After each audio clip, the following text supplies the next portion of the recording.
Hello.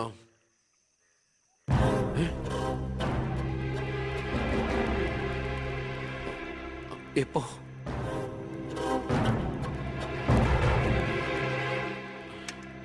മുൻ വിദ്യാഭ്യാസ മന്ത്രി ബാലഗംഗാധര മേനോൻ കാറപകടത്തിൽ കൊല്ലപ്പെട്ടു. ആഭ്യന്തരമന്ത്രി ശ്രീ ബി കൃഷ്ണകുമാറിന്റെ പിതാവാണ് കൊല്ലപ്പെട്ട ബാലഗംഗാധര മേനോൻ. സംഭവ സ്ഥലത്തു നിന്നും ലോറി ഡ്രൈവറും ക്ലീനറും ഓടി രക്ഷപ്പെട്ടു. മൃതദേഹം പോസ്റ്റ്മോർട്ടത്തിന് ശേഷം ചിറ്റാരിക്കരയിലുള്ള സ്വവസതിയിലേക്ക് കൊണ്ടുപോകും.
ഇതിപ്പോ ആക്സിഡന്റ് ആണോ കൊല്ലിച്ചതാണോന്ന് ആർക്കറിയാം.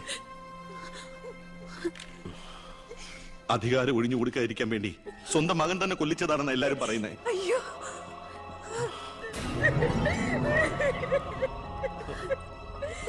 എന്നിട്ട് ആ സമയത്ത് ഒരു ഡൽഹി യാത്രയിൽ ആരും സംശയിക്കില്ലല്ലോ.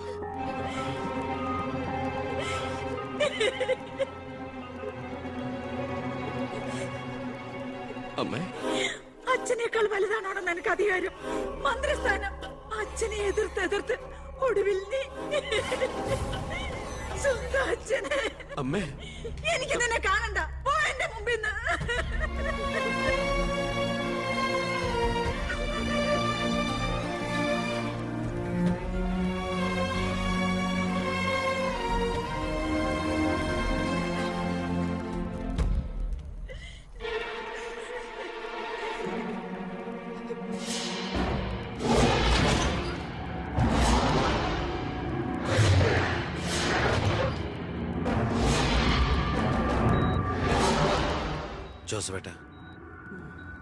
ജോസഫേട്ടൻ അച്ഛന്റെ കൂടെ എങ്ങനെയാ? താനിതെങ്ങോട്ടാ? ഞാൻ അങ്ങോട്ടാ. അങ്ങോട്ട് അല്ല, ഇങ്ങോട്ട്. കയറോ വണ്ടിയില്. ഇങ്ങോട്ട് കയറോ. ആള് മാറിപ്പോയില്ലല്ലോ. ഞാൻ ജോസഫാ. എന്നോട് വണ്ടി കയറാനല്ലേ പറഞ്ഞേ? എങ്ങോട്ടാ എന്നെ കൊണ്ടുപോകുന്നേ? കൊല്ലാൻ. വണ്ടി വിടണോ? 10-25 കൊല്ലം നിഴൽ പോലെ നടന്നതല്ലേ എന്റെ കൂടെ. താനുണ്ടാകണം ഇനി എന്നോടൊപ്പം. PA ആയിട്ടല്ല, നല്ലൊരു സുഹൃത്തായിട്ട്. സാറിന് വട്ടായോ? താനൊന്നും ഉദ്ദേശിക്കണ്ട. ഇത്രയും കാലം എനിക്ക് വട്ട് തന്നെയായിരുന്നു. ഇപ്പൊ തിരിച്ചറിവ് വന്നു. എന്റെ മോൻ എന്റെ കണ്ണു തുറപ്പിച്ചിടും. എന്റെ ഈശോയെ, ഞാൻ എന്തായി കേൾക്കുന്നത്? ലക്ഷ്മി എനിക്ക് സന്തോഷമായി കാണുമല്ലേ? അതല്ലേ രസം. ഞാൻ അവളോട് ഒന്നും പറഞ്ഞില്ല. ഒരു സസ്പെൻസ് ആയിക്കോട്ടെ. മകനും മരുമോളും പെട്ടെന്ന് വീട്ടിൽ വന്ന് കയറുമ്പോ അവൾ അന്തം വിട്ടു.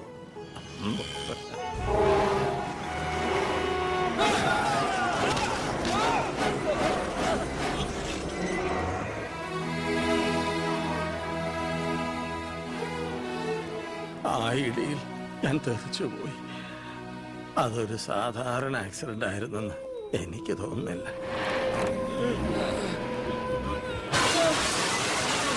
അല്ലെങ്കിൽ പിന്നെ ആ ലോറി പിന്നോട്ടെടുത്ത ശേഷം പിന്നെയും കൊണ്ടുവന്നിടിച്ച എന്തിനാ? മനഃപൂർവ്വം ആരോ ജയിച്ച പോലെ.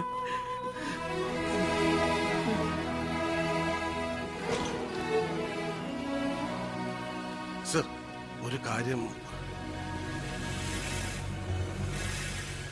ആ ലോറി ഡ്രൈവറും കിളിയെ ഒളിച്ചിരിക്കുന്ന സ്ഥലം കണ്ടുപിടിച്ചു. പക്ഷേ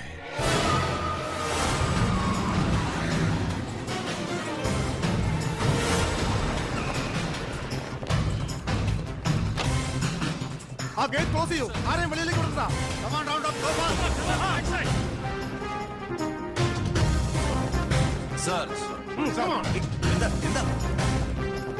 സോറി മാഡം. ആ നോക്കോടെ, ആ ബാത്റൂമില്ല. ഏട്ടാ അയ്യോ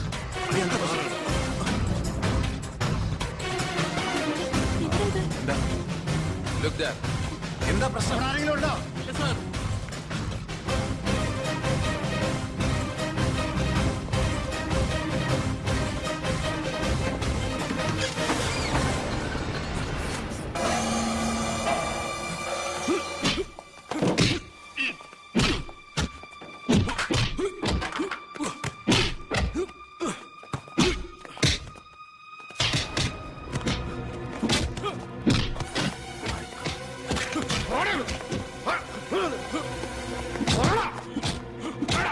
ആരും അങ്ങോട്ടാ നീ മേനോ സാറിനെ കൊന്നത്?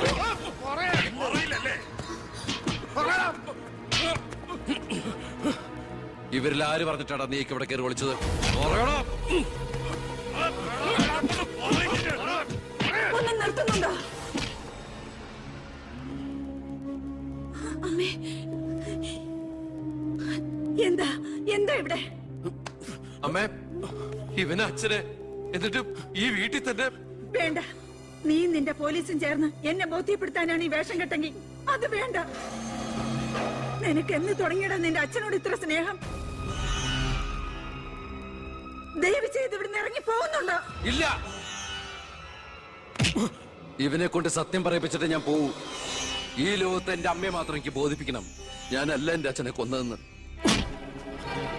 പറയടാ, ആരടാ നിന്റെയൊക്കെ പിന്നില്? ആരടാ നിന്റെയൊക്കെ പിന്നില്? പറയാൻ ആരടാ എന്റെ അച്ഛനെ കൊന്നത്? ഇവനെ തല്ലിക്കൊന്നാലും പറയില്ലടാ. എനിക്കറിയാം, എനിക്കറിയാം ആരാണെന്ന്. ഇനി എനിക്ക് പിടിച്ചു നിൽക്കാനാവില്ല. ഞാൻ പറയാം. ആ, നീ ഇതുവരെ എഴുന്നേറ്റില്ലായിരുന്നു. ഇന്നലെ ശകലം ലേറ്റായി. ശരി, ഞാൻ കുറെ നേരം കാത്തിരുന്നായിരുന്നു. എന്താ രാവിലെ? എനിക്കൊന്ന് അമ്പലത്തിൽ പോണം. അമ്പലത്തിലേക്കോ? അതെ, 20 കൊല്ലങ്ങൾക്ക് ശേഷം. ആ പിന്നെ ഞാൻ ഇന്നലെ നമ്മുടെ ഉണ്ണിയുടെ അടുത്ത് പോയിരുന്നു. പരസ്പരം എല്ലാ വിഷമങ്ങളും പറഞ്ഞു തീർത്തു. അവൻ വെറും പാവാ മോനെ, ശുദ്ധഭാവം. ഇപ്പൊ എന്റെ മനസ്സ് മുഴുവൻ കുറ്റബോധ. നമുക്കെന്താ ഭ്രാന്തായിരുന്നു? ആവശ്യമില്ലാത്തതൊക്കെ ചിന്തിച്ച് ഒടുവിൽ നമ്മുടെ ഉണ്ണിയെ ഓർക്കുമ്പോ തന്നെ സഹിക്കാൻ വയ്യ. ഞാൻ ഇതുവരെ ഉണ്ടാക്കിയ കോടികളുടെ കള്ളപ്പണം മുഴുവൻ സർക്കാരിന് തിരിച്ചേൽപ്പിക്കാൻ പോവാ. എന്താ നീ എന്താ ഒന്നും മിണ്ടാത്ത? ഞാൻ എന്നും അച്ഛനെ അനുസരിച്ചിട്ടല്ലേ ഉള്ളൂ. അച്ഛൻ എന്തു പറയുന്നോ ഞാൻ അതുപോലെ ചെയ്യാം. ഇതുപോലെ തങ്കപ്പെട്ട മരുമക്കളെയും മോനെയും കിട്ടിയതാ എന്റെ സമ്പാദ്യം. ആ, എല്ലാം നല്ലതിനാണെന്ന് ഓർത്ത് സന്തോഷിക്കാം അല്ലേ? ആ ഭവി, അമ്പലത്തിൽ പോയതിനു ശേഷം ഞാൻ ആ വഴി തന്നെ തിരുവനന്തപുരത്തേക്ക് പോകും. അവിടെ ഒരു പത്രസമ്മേളനം അറേഞ്ച് ചെയ്തിട്ടുണ്ട്. ജനങ്ങളുടെ മുമ്പിൽ ഞാൻ എന്ന അഴിമതിക്കാരന്റെ കുറ്റസമ്മതം. എനിക്കിപ്പോ വേണ്ടത് മനസമാധാനമാണ്. മനസമാധാനം മാത്രം.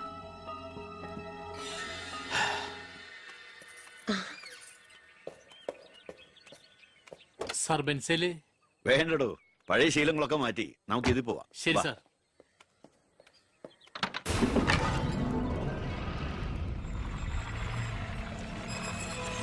White ambassador KL1888 X minister Balagangadhara Menon. 8 മണിക്ക് മുമ്പേ കാർ നാഷണൽ ഹൈവേ വഴി വരും. കൊലപാതകമാണെന്ന് ഒരിക്കലും സംശയിക്കാത്ത വിധത്തിൽ കാര്യങ്ങൾ തീർക്കണം. ഓക്കെ? ആ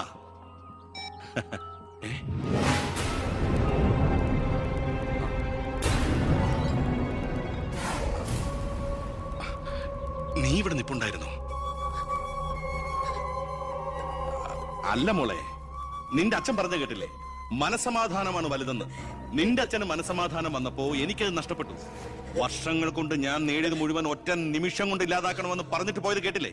അയാൾക്കിപ്പോ ഭ്രാന്താ. മോനോട് ഒത്തുകൂടി എന്റെ ഭ്രാന്ത്. നീ ഒന്നും അറിഞ്ഞിട്ടില്ല. പൊയ്ക്കോ പൊയ്ക്കോ. ഇല്ല, ഞാൻ സമ്മതിക്കില്ല. എന്റെ അച്ഛനെ കൊല്ലാൻ ഞാൻ ശബ്ദിച്ചു പോകരുത്, കൊന്നുകളയും ഞാൻ. ഇത് പുറലോകം അറിഞ്ഞ നീ നിന്റെ പുന്നാര മക്കളും പിന്നെ ജീവനോടെ ഭൂമിയിൽ കാണില്ല. മനസ്സിലായി?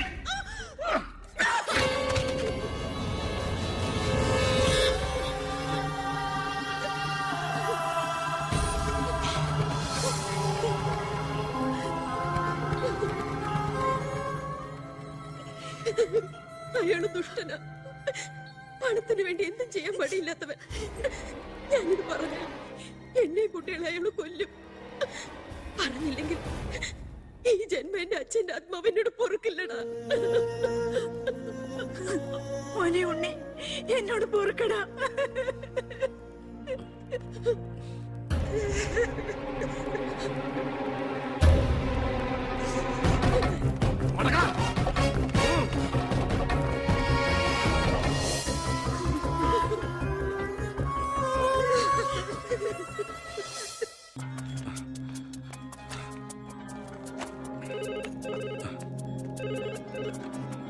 ഹലോ, ആ സിംഗപ്പൂർ ഫ്ലൈറ്റിന് ഓക്കെ അല്ലേ?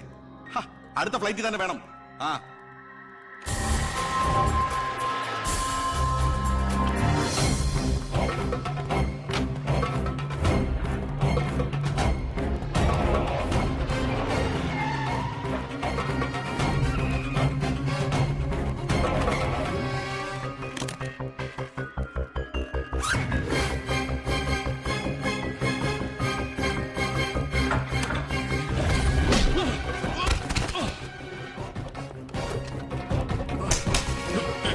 എന്ത് തെറ്റാ എന്റെ അച്ഛൻ നിന്നോട് ചെയ്തേ?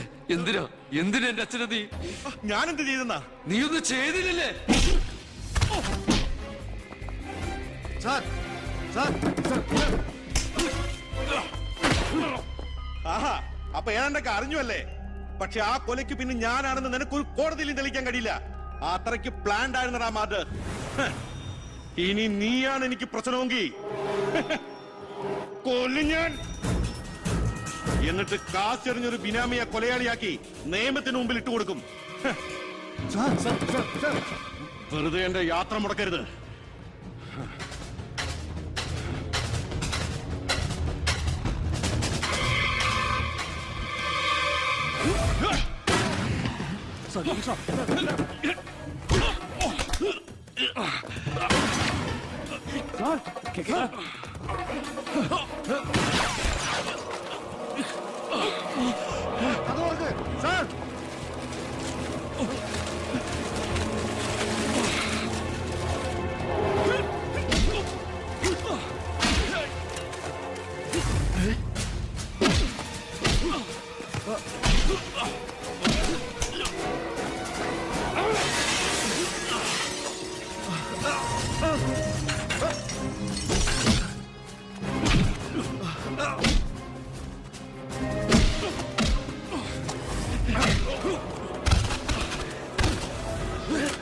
സാർ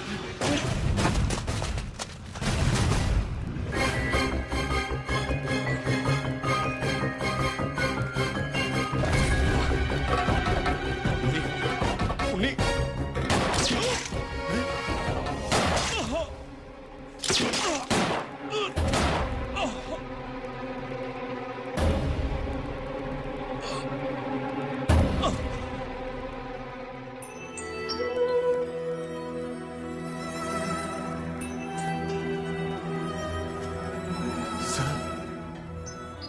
ഞാനിത് ചെയ്തില്ലെങ്കിൽ അച്ഛന്റെ ആത്മാവിന് ശാന്തി കിട്ടില്ല. എന്ത് ശിക്ഷ ഏറ്റുവാങ്ങാനും എനിക്ക് സന്തോഷമേ ഉള്ളൂ. നോ സർ, സാർ ശിക്ഷ ഏറ്റുവാങ്ങി ജയിലിൽ കിടക്കേണ്ട ആളല്ല. നിങ്ങളെപ്പോലൊരു മന്ത്രിയെ ഈ നാടിന് ആവശ്യം. ജനങ്ങൾ അത്രമാത്രം പ്രതീക്ഷ സാറിന് അർപ്പിച്ചിരിക്കുന്നു. ഒരുപാട് നന്മകൾക്ക് വേണ്ടി ഇത് നമുക്ക് മറക്കാം സാർ. അതെ സർ. ഹോം മിനിസ്റ്ററെ പ്രതി കരുതിക്കൂട്ടി വിളിച്ചു വരുത്തി അറ്റാക്ക് ചെയ്തു. ആസ് എ സെക്യൂരിറ്റി ഓഫീസർ എനിക്ക് അയാളെ കൊല്ലേണ്ടി വന്നു. CRPC 130, 131.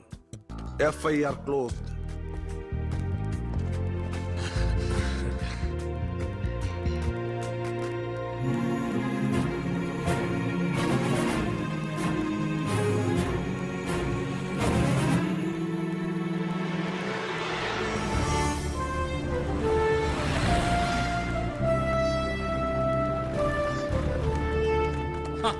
കൃഷ്ണകുമാർ നന്നാവുന്നുണ്ടോ?